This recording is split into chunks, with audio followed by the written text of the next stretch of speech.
Hey, welcome back. Today's training is on emotional reasoning. What is emotional reasoning? It's when you use emotions to do your thinking for you. This is the classic challenge when people are trying to pick between the apple or the donut. Which one should it be? Well, logically, we pretty much know it should be the apple and not the donut. So why do we pick the donut so often? It has to do with emotional reasoning. Let's look at this and explore it a little bit and find out why. So, I use a simple formula here, E over I. E stands for emotion, I stands for intellect. Most people think they do I over E. That they're, say 80% logical and 20% emotional, or 90% logical and, intellectual and 10% emotional. But it actually ends up being the opposite. We like to think we do things for logical reasons, and then we know that we have emotions as well. We're not ignorant to that or blocking that out. But in practice, and marketers have known this for years, emotion trumps intellect.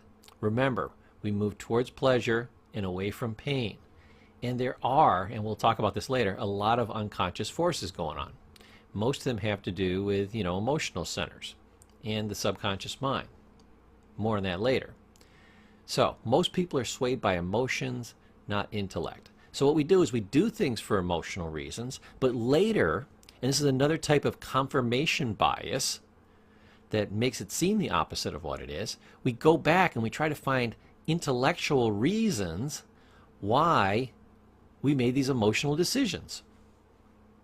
I gave an example earlier about a guy feeling guilty because he bought a sports car. Well, here's what happens when he goes in to get that sports car. He goes to the dealer and he says, I would like a hot red sports car. And the dealer says, oh my goodness, we have the hottest, reddest sports car you have ever seen. You gotta see it. What's he playing on, intellect or emotion? Emotion. He says, hop in that car. You look fantastic. Feel those seats? That's real Corinthian leather. Why don't you crank up the stereo? Sounds great, huh? That's surround sound. It sounds like you're actually there. You can push it up so high, your heart will stop beating and start vibrating. Amazing. Hey, let's go for a test drive. They're going out for a test drive. They say, this baby's got a lot of power. Go ahead, nobody's looking. Put the pedal to the metal. And off they go. Feel that pushing you back in the seat? That's turbo, baby. You gotta have that. The guy gets back into the dealership. Dealer is whipping out the pen. He can't sign fast enough. He's so happy. And then he pulls into the driveway and he sees the wife and he says, oh shoot, or some other adjective. All of a sudden everything shifts and he's like, sweetheart, this is a wonderful car. I wanted you to have something reliable. It's got a 100,000-mile warranty. It's got all kinds of safety features. It's got a place for the baby seat in the back. Look, it's got a little vanity mirror for you. They gave me free oil changes for a year, and they gave me a really great rate on this. That list I just gave you, does that imply even one reason why he bought the car? No. Matter of fact, salespeople know that you buy largely on emotion and very little on logic or intellect. So what they do is, so you don't have buyer's remorse later. And as these people come at you like, oh, I don't know, your wife, when you're buying a red sports car, you can defend yourself and defend the sale so you don't return the item the next day. You at least get past the 3-day lemon law and, regret law. So marketers know this, they work on this, and those are the percentages they use. Here's your percentages. 90% emotional, 10% logical. Marketers will tell you, no, it's more like 95% emotional and 5% logical. But I'm going to stick with these figures here. You may have a different figure in your head.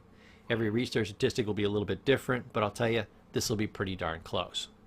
So, let's continue just kind of rounding off the logic systems. I want you to know that everybody has a set system for how they think and how they put logic together.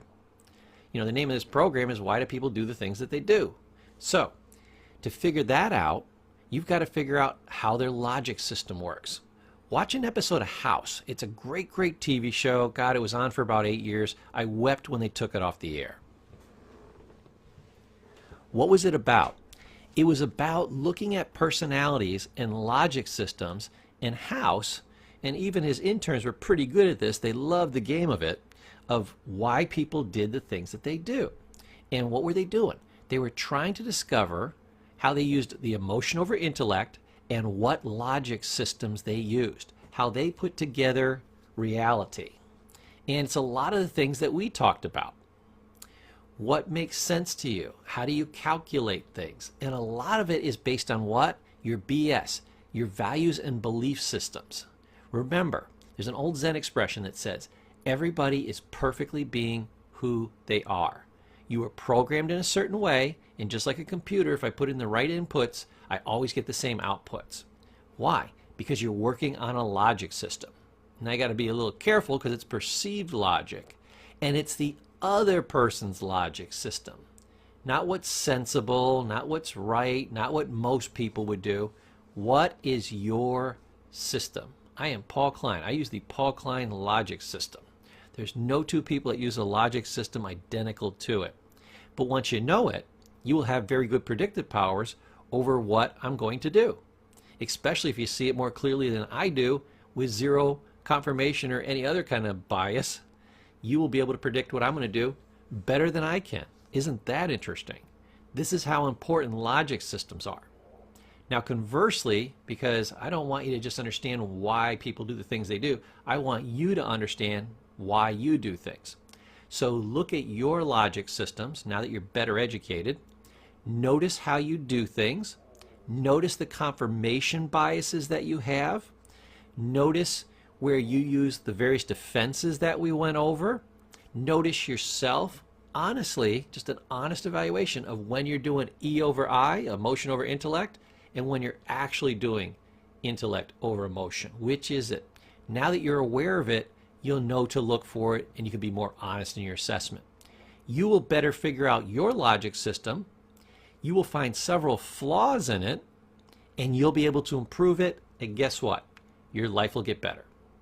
And as you're learning all these different systems, and there's more to come, we're only about halfway through, we're about 60% of the way through, you're going to learn more ways that people put logic and reality and thoughts and feelings together. And you'll be able to compile this into a logic system. Okay, let's move on, and I'll see you in the next training.